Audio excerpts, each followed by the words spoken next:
So if you live in a world that is all chance and nothing actually came on purpose, that God didn't design anything, if you believe that science is right, that there is no design in the universe and there is no designer in the universe, then that means you have no purpose. It means that you're just an accident of nature. But if you believe that God designed the universe and that humans sinned, and when humans sinned, they plunged the universe into bad, evil brokenness, which is the way the world is today.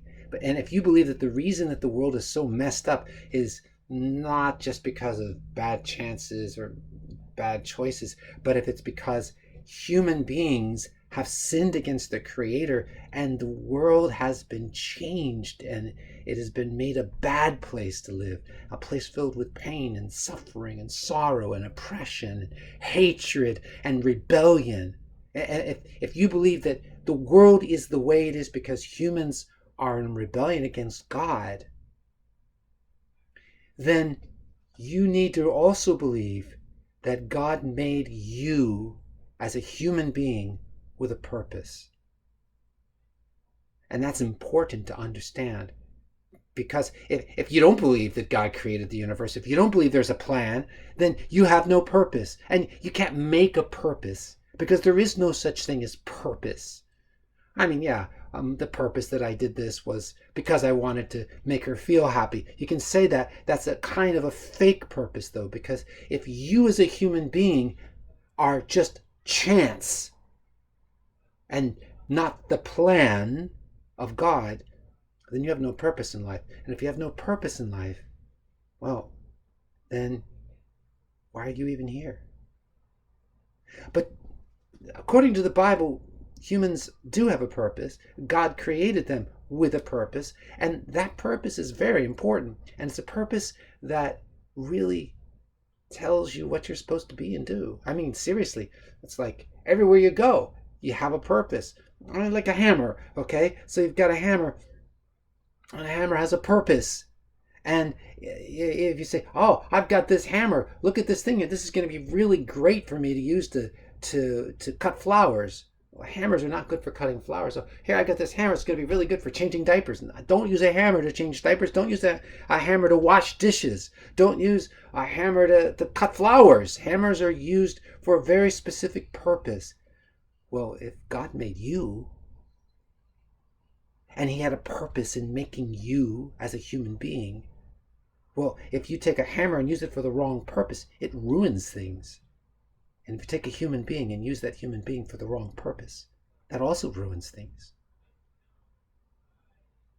I mean, sex is a good thing, but the purpose of sex is marriage. I mean, it's all about being within marriage. And if it's done outside of marriage, you're taking a hammer and you're using it to wash dishes. It doesn't work to change diapers. It doesn't work to cut a flower. It doesn't work. A hammer only works for the purpose it was made for. And a human being is only it only works for a human being when they're doing what God created them to do. And we're talking about sex. That's for marriage. And when they use it outside of marriage, then you're doing something bad to it. You're breaking it. You're misusing it.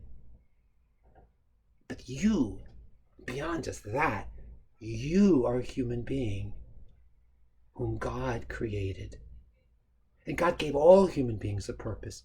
Oh, the purpose God gave us was to love the Lord our God with all of our hearts and all of our souls and all of our minds and all of our strength. That's your purpose in existing, is to love God. And your second purpose is like it. It's to love your neighbor as yourself. Those are your two purposes in life.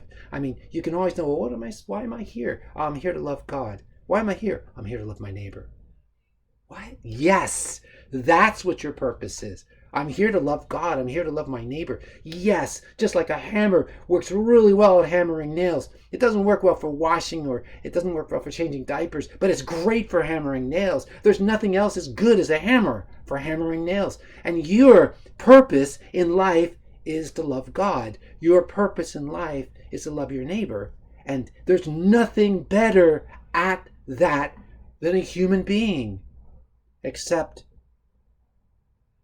that we take what's made for that purpose And we use our bodies and our minds and our plans and desires and needs. We use our lives not to love God, not to love our neighbor, but to love ourselves and be selfish, hurt our neighbors, and reject God. So, knowing your purpose is really important, just like knowing the purpose of a hammer is really important. And then doing it is even more important. So I hope this helps kind of give you a feeling for what we're talking about today.